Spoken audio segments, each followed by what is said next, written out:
I didn't want to go chronological order or reverse chronological order for yesterday's games. I think we can all agree that the most significant game, big picture yesterday, was the middle game. Beyond the fact that the final audience numbers will be, I am convinced, greater than any regular season game in NFL history. 42-1 is the record set by the Giants Cowboys 3 years ago in that Thanksgiving middle window.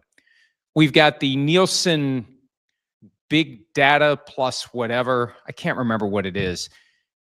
It's some clunky name, but it's jacked up all the ratings this year by 10%. So, all right, 42-1, 4.2, do the math. That's 46.4 right there. Right there. Apples to apples from 2022. I think it could hit 50. Oh, and the game delivered. It was exciting all the way down to the end. And it says a lot about where the Cowboys currently are. And I want to start there. I want to be positive. The Cowboys have won 3 in a row since their bye week, since that Monday night loss to the Cardinals 27-17 heading into their bye week. They had the Marshawn Nealon tragedy, and compounding the situation was the players had scattered. It complicated the grieving process, that group collective, let's all get together and mourn the passing of our teammate. There was a lot of stuff they had to work through. And when things work out well, we just kind of take it for granted.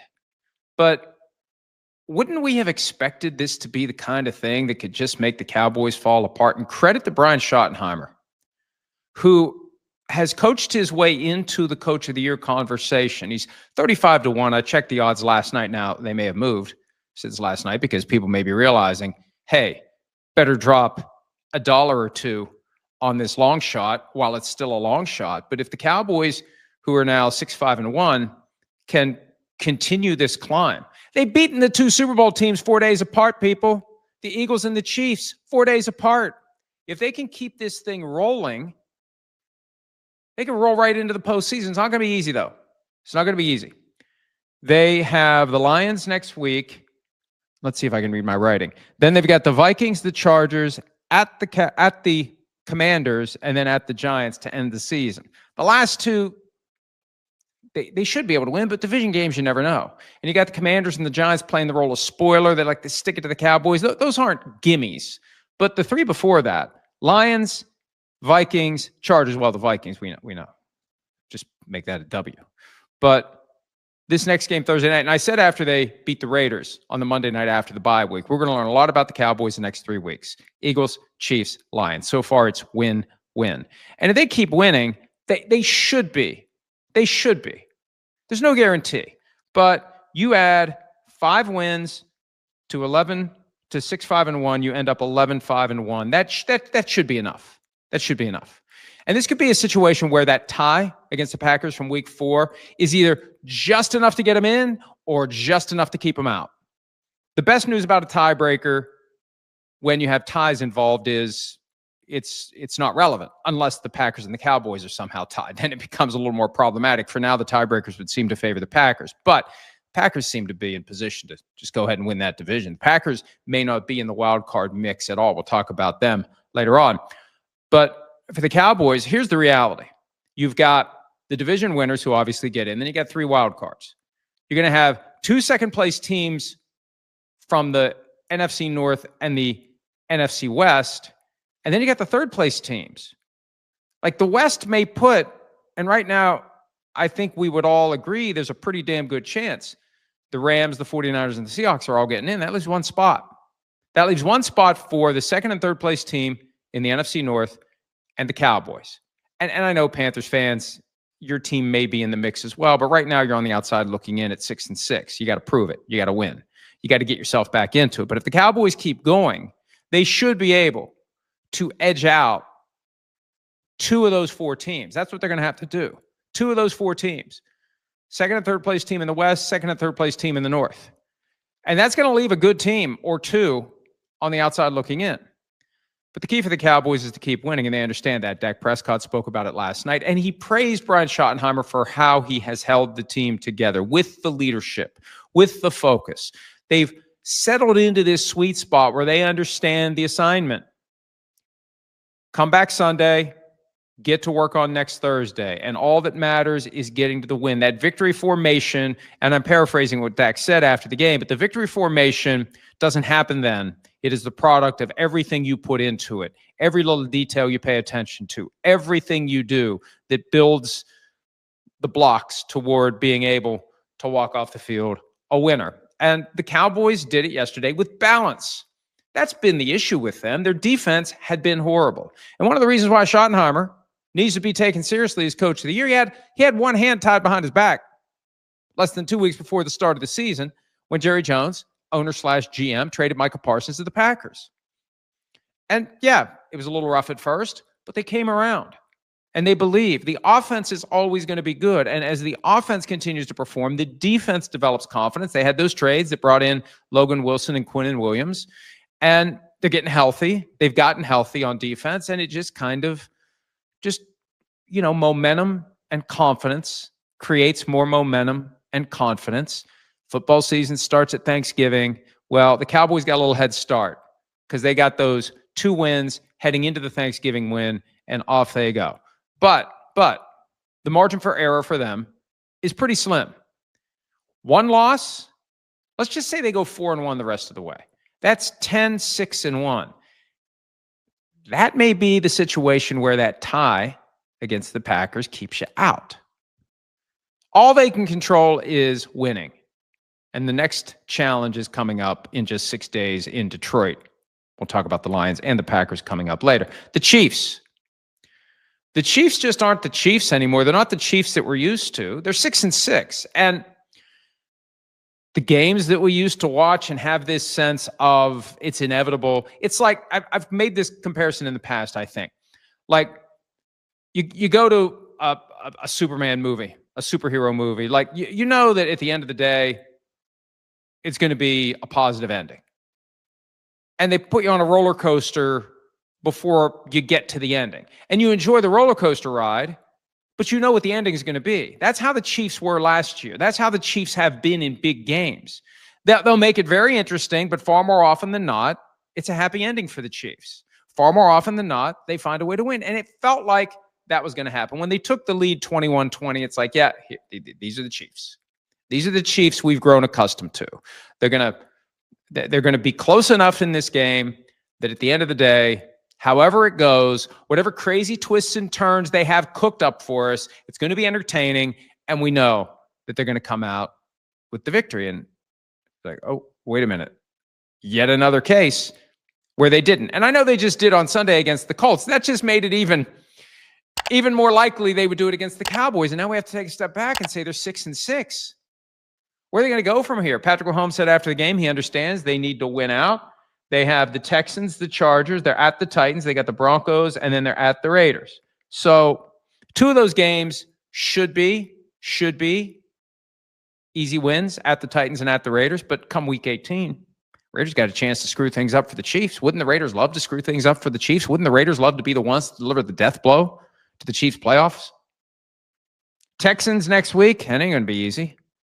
Texans gave them 2 pretty good games last year, and the Texans' defense is better this year. Then they got to play the Chargers again. Chargers beat them in Brazil to start the season. They still have Denver coming to town. The good news is the tough games are at home. The 3 tough games left are all at Arrowhead Stadium. We saw what they did to the Colts. And on the road this year, it's not been pretty for the Chiefs. They're now 1-5 away from Arrowhead. So that's the silver lining. 3 tough games left, and they're all at home, where the Chiefs have performed better. They've looked more like the Chiefs when they're playing at home. That's where they beat the Ravens, for example. But on the road, those losses, and this is where the tiebreakers are going to be a problem, because they've lost to the Bills, they've lost to the Jaguars, they've lost to the Chargers, they've lost to the Broncos. They beat the Ravens, but we'll talk about the Ravens coming up. They may be irrelevant by the time this is all said and done. Tiebreakers are not in the Chiefs' favor. They just have to win. And if they keep winning, they'll be 11-6. That should be enough to get in. But you got to win 5 in a row. For a team that has lost 6 out of 12, winning 5 in a row, all right, let's see you go do it. Let's see what these Chiefs can do when their backs are firmly against the wall. And their backs were against the wall yesterday. That was a game they had to win. And the Cowboys, to their credit, they did not flinch. Once they fell behind, they didn't give in to the idea that, well, the Chiefs are inevitable. They went down the field, scored the touchdown, took the lead. George Pickens hurdling. You got to be careful, though, when you hurdle. Yeah. There's been a lot of talk about certain sensitive areas being struck with a fist this week, as we've established. And this goes all the way back to Eddie Murphy. You don't have to hit him, you just have to graze him. When he went up and over, there was a little grazing. But George was fine. And he caught the key 2-point conversion to make it a 28-21 game in the fourth quarter against the Chiefs. And then they held on. The Cowboys did for the 31-28 victory. One interesting point that I have to address, because we discussed this in the aftermath of the Monday night game between the Panthers and the 49ers. When you have a 15-yard penalty on the conversion, now the Panthers should have kept the point, 17-10, take the 15 yards on the kickoff, kick the ball out of bounds deliberately, or do an onside kick because they were trailing. They should have done something other than run a shotgun formation pass play from the 1 and lose the point. That's what they shouldn't have done. Well, the Cowboys, who had a roughing the passer penalty on the 2-point conversion throw from Dak Prescott to George Pickens to make it 28-21, that was the moment that they did the thing that the smart teams are going to do when you get the 15 yards after a try where there's some sort of a personal foul, unnecessary roughness, roughing the passer, or whatever. You got the ball on the 50, and what did they do? They deliberately kicked the ball out of bounds. It was complicated by the fact that there was an illegal formation issue on the Cowboys, and you saw the explanation on the sidelines, and I don't know how much of it was the Chiefs didn't fully appreciate what the Cowboys were trying to do. I think Dave Tobe and Andy Reid understand that part. It was, what's your decision when you've got these multiple penalties? Which one do you take? Which one do you decline? Now, look, I don't want to be critical of our friends at CBS, but I didn't hear a whole lot of discussion about what was happening and why it was happening. Not a lot of understanding of the rules among some of the broadcast teams out there. And this one's pretty basic. And I think it's part of the obligation of the networks to make sure that the audience understands what's happening. Anytime you've got that 15-yard penalty on a kickoff and you're kicking off from the 50, the no-brainer move is to kick it out of bounds inside the 25. Then the opposing team starts the next drive at the 25 instead of the 35 or the 40. No-brainer. Unless you're trailing and maybe you want to try an onside kick. In that case, the other team will get the ball somewhere between the 40 and the 35 if the onside kick doesn't work out. So here's where it went off the rails for the Cowboys. After the penalty, Cowboys Nation, sit down, lock in, and breathe for a second, because what we just witnessed over these last 2 weeks is nothing short of extraordinary. This isn't luck.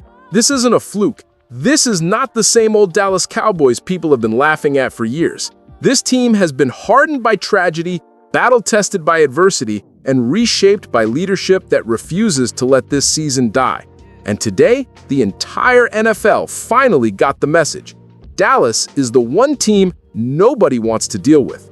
Because let's be honest, 2 weeks ago, every analyst in America said the Cowboys were finished. After Marshall Nealon's passing, after Micah Parsons was traded to the Packers, after that rough early season stretch, everyone buried this team. They said Dallas didn't have the star power, didn't have the coaching, didn't have the mental toughness to survive the second half of the season. They were wrong. Dead wrong.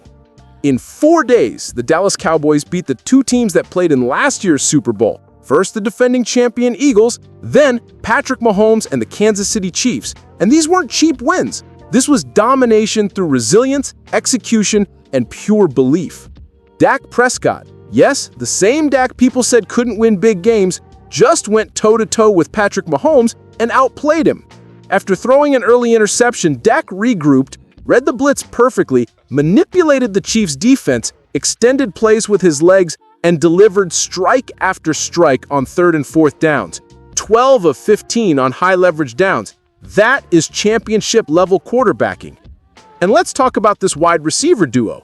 George Pickens and CeeDee Lamb just became the most explosive tandem in the league. Defenses can shade coverage to one, but they can't blanket both. Pickens is a physical alien, hurdling defenders and snatching contested balls like nothing. CeeDee is playing with precision, urgency, and zero drops. For the first time in a long time, Dallas has a passing attack that can beat anyone, anywhere, anytime. Then there's the defense, the unit everyone mocked earlier this season. Suddenly, with Quinnon Williams anchoring the middle, Kenny Clark wrecking pockets, Logan Wilson flying around, and DeMarvion Overshown playing like a new-age hybrid linebacker, this defense looks revived. They held Mahomes below his season average. They forced 4 straight punts from the most dynamic quarterback in football. They didn't flinch when Kansas City surged. Instead, they punched back. And all of this leads to one undeniable truth. Brian Schottenheimer has coached this team into something nobody expected. Leadership, structure, resilience, accountability. This Dallas Cowboys team is built differently. They don't panic, they don't fold, they finish. Now everything comes down to Detroit, a massive Thursday night showdown against the Lions. Win that and Dallas isn't just back in the playoff race, they're controlling it. Vikings, Chargers, Commanders, Giants. This run is real. The path is real. The belief is real. Cowboys Nation, I want to hear from you. Do you believe Dallas will run the table? Do you believe Dak is the MVP frontrunner? Are the Cowboys the team nobody wants to face in January?